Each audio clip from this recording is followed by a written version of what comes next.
Bom dia, boa tarde, boa noite, pessoal. Bem-vindos e bem-vindas a mais um vídeo aqui do canal Aleatório Giratório. A educação no estado do Paraná está sendo destruída. Muitos de vocês sabem que eu fui professor no estado do Paraná e eu acompanhei de perto essa destruição e hoje listei vários tópicos para a gente poder conversar aqui. Pessoal, muitos de vocês e eu fui assim também. Eu não sou nascido no estado do Paraná, eu fui para lá, passei um bom tempo, depois acabei me mudando, como alguns sabem também, moro hoje no estado do Rio de Janeiro e sou professor aqui também, agora estou aprendendo como funciona a educação aqui no estado do Rio de Janeiro. Mas hoje a ideia é falar do estado do Paraná. Quando eu cheguei lá, eu vim muito com essa ideia de que o estado do Paraná era um estado organizado, um estado em que as coisas funcionavam. Muitos daqui devem ter também essa visão. Tem para dizer que isso não é bem assim, né? As coisas lá são bem diferentes do que a gente recebe de uma propaganda muito positiva por muitos e muitos anos que a gente vai vendo sempre na televisão e outros meios de comunicação, uma propaganda de um estado que funciona, de que as coisas, né, são mais organizadas. Para quem vai lá trabalhar no dia a dia, conviver no dia a dia, vê que não é bem assim, não. Ah, então esse vídeo é para ficar falando mal do estado do Paraná, falando que é uma porcaria. Não, pelo contrário. É um estado em que eu amo, que é muito importante na minha vida, parte importante da minha vida eu passei no estado do Paraná, e o que eu quero hoje aqui é apontar, na área da educação, os pontos que eu acho que são bem complicados, que infelizmente o Estado deveria rever e pensar para melhorar. Então, o objetivo de hoje não é falar mal de um local que eu amo de paixão, que eu tenho parte da minha história, mas sim apontar algumas coisas na educação que, infelizmente, na minha visão, não estão legais. Pessoal, antes da gente ir para os tópicos, né, peço curtam o vídeo, se inscrevam no canal, isso ajuda a impulsionar, ajuda a gente a crescer, se fortalecer e continuar falando sobre literatura, falando sobre educação, falando sobre cultura aqui no YouTube, beleza? Então, como que foi? Eu dividi aqui em alguns tópicos, é óbvio que isso é um resumo, é óbvio que muita coisa vai ficar para trás, e ainda antes da gente ir para os tópicos que eu listei, tenho que dizer que a minha visão não é de um pesquisador, a minha visão é de um professor que estava em sala de aula, que convivia ali no dia a dia com os alunos, beleza? Feita aí essa explicação, vamos aos tópicos que eu listei. Primeiro tópico é aulas formatadas. Como assim? O que eu chamei de aulas formatadas? Você tem muito isso em cursinho pré-vestibular. Aula 1, aula 2, aula 3, aula 4, com muitas vezes um conteúdo que não dialoga com o conteúdo anterior.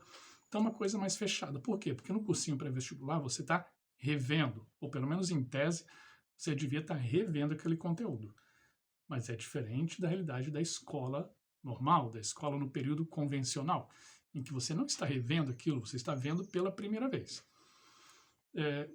Então vamos falar os problemas. Já adiantei um pouquinho, mas quais são os problemas dessas aulas formatadas? Isso começou lá na pandemia, só para contextualizar historicamente, né?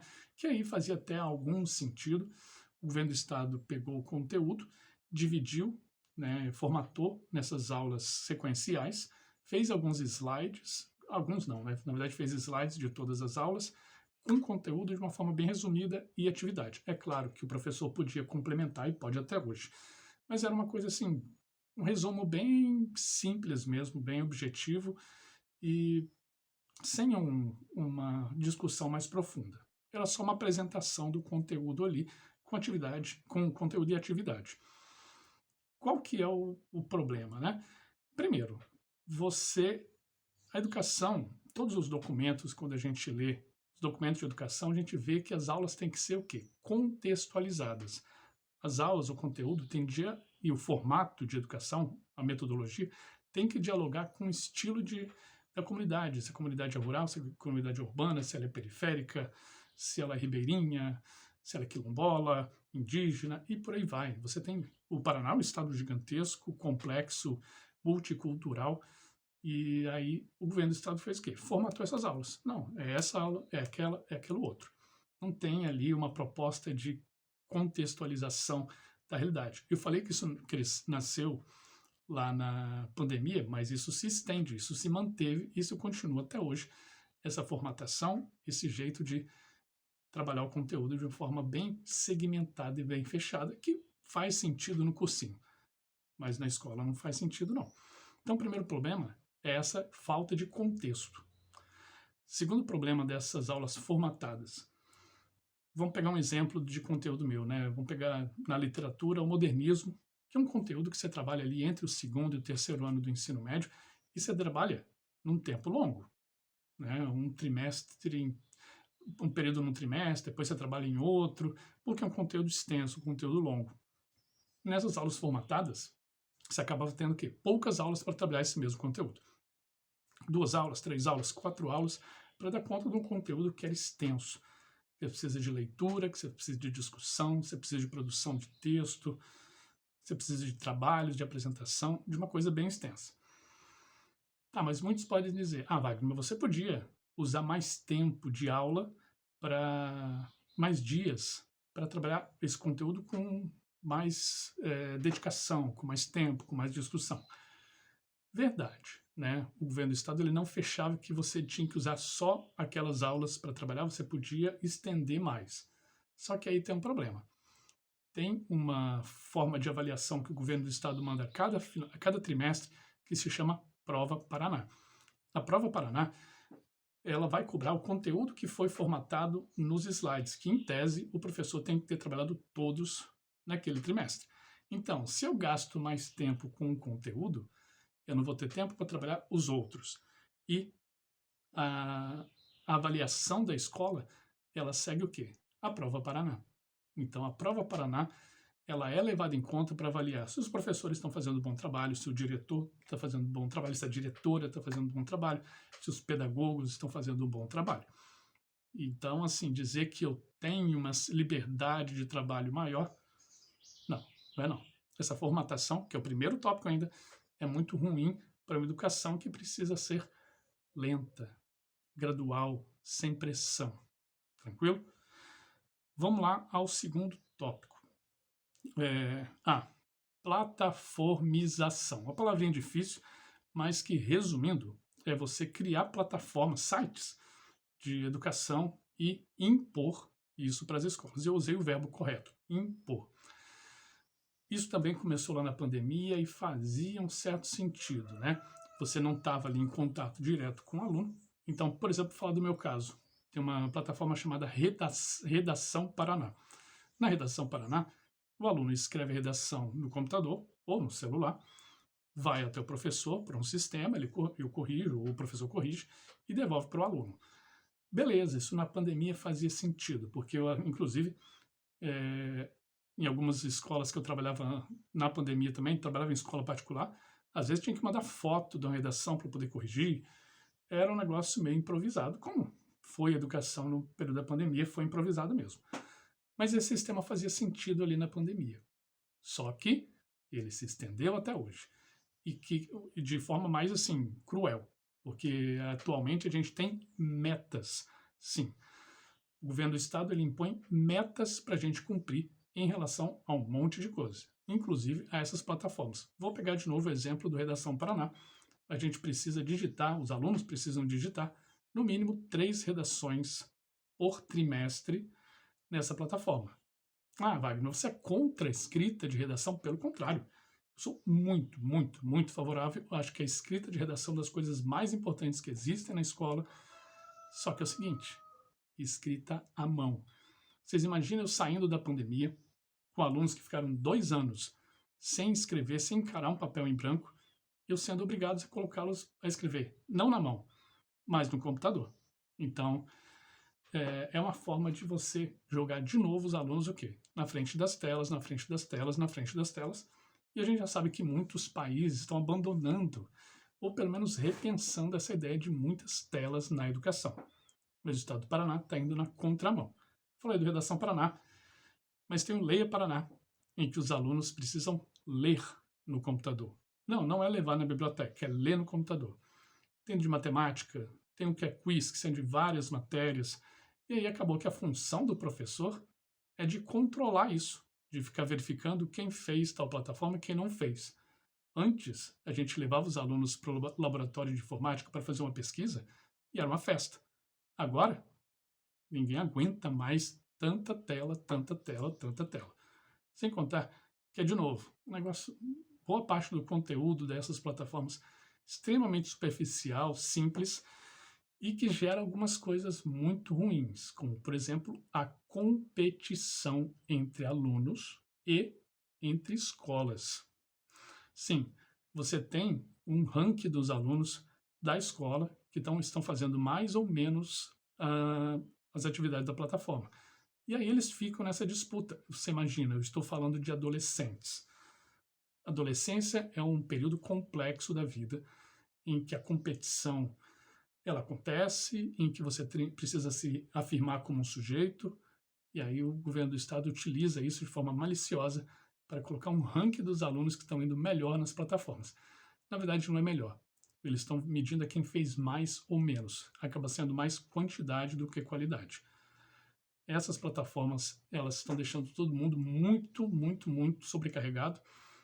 E aí eu falei do ranking das escolas. Sim, as escolas também são comparadas, quem fez mais, quem fez menos, e a que fez menos pode sofrer alguma intervenção do Estado, né? A gente sabe que a educação ela é muito mais do que conteúdo. E essas plataformas, junto lá com essas aulas formatadas, elas não ajudam a educação. Pelo contrário, elas atrapalham. Vamos lá. Falei já das aulas formatadas, das plataformas, essa imposição que é violenta. Antes de eu seguir para o terceiro tópico, a função hoje, basicamente, de diretor, vice-diretor, pedagogo, pedagoga, é sair correndo também atrás dos alunos para ver quem fez e quem não fez. Eu já vi direção de escola pegando o aluno do recreio e colocando no laboratório de informática para poder fazer plataforma, porque ele não tinha feito ainda. E eu nem culpo demais a direção da escola. Por quê? Porque a imposição do governo do estado é pesada, o assédio do governo do estado é muito pesado em relação a isso. Eu já vi diretor ser afastado do cargo porque não cumpriu as metas impostas pelo estado. Então isso é muito sério. Terceiro tópico.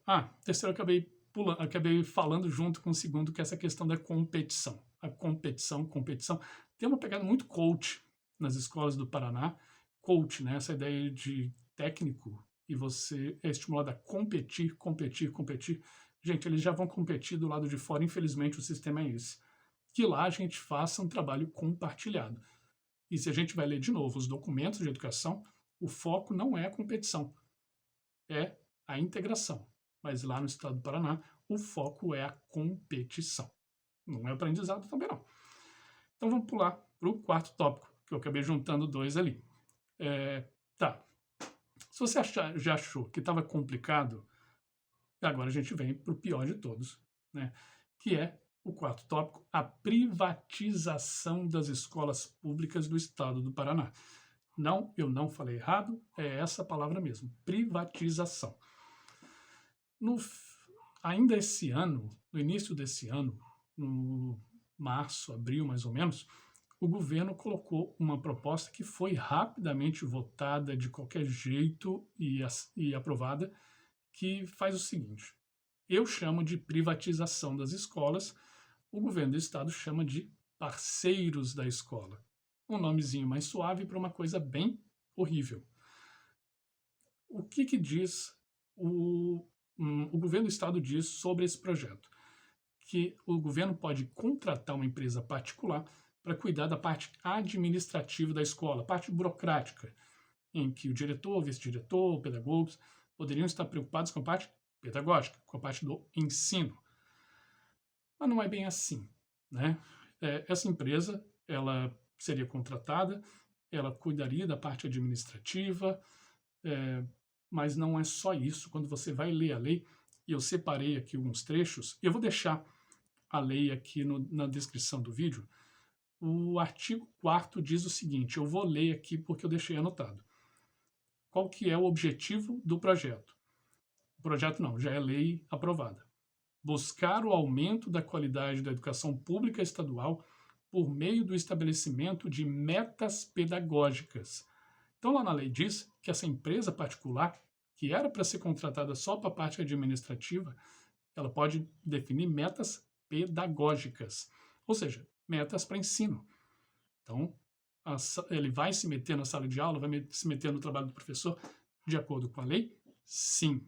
O governo do estado está dizendo que não, mas a lei diz outra coisa. O artigo 6º diz o seguinte, que os profissionais da educação ficarão subordinados à empresa contratada.